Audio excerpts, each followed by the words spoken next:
COVID-19 variant is drawing attention from health officials all around the world, raising fresh questions now about transmission, symptoms, and protection.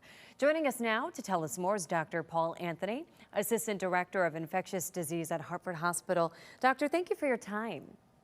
My pleasure. Let's talk about this new variant. Unfortunately, we have to talk about it, right? A real concern here. What is it and how does it differ from previous strains?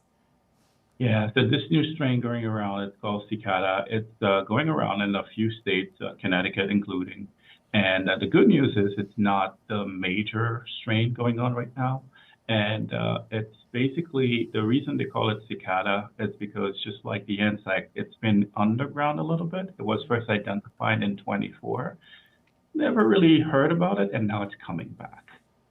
And what are the symptoms? Are they, I hate to say like the traditional COVID symptoms because I'm not, underplaying it by any means, but are they the traditional symptoms that we see with COVID-19?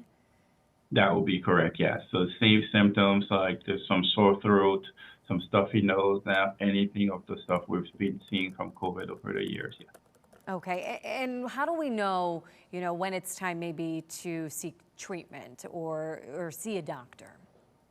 Yeah, I would say like at the very first signs of something, because we have a very small window to give people medication if they are sick and have underlying conditions.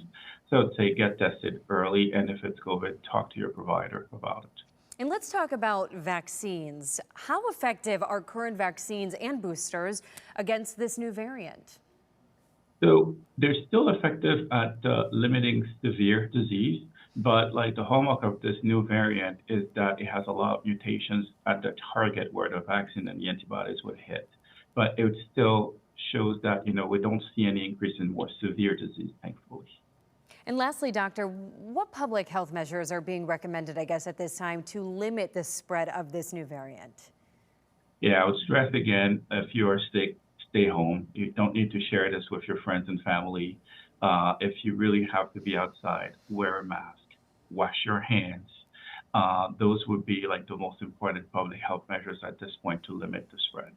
And I have to ask you about the masks here because, you hear a lot of people who just say they are over them. They don't want to wear them anymore.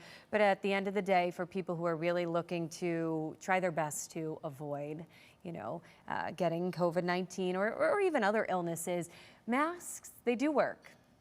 They still work. And, even before COVID, if you remember people who had a transplant or other things that made themselves most susceptible, we used to see those folks walking around with masks. So they do work. It creates a physical barrier. It does work. Okay, wonderful. Thank you so much, Dr. Anthony, for joining us and for your time. Thank you. Of course.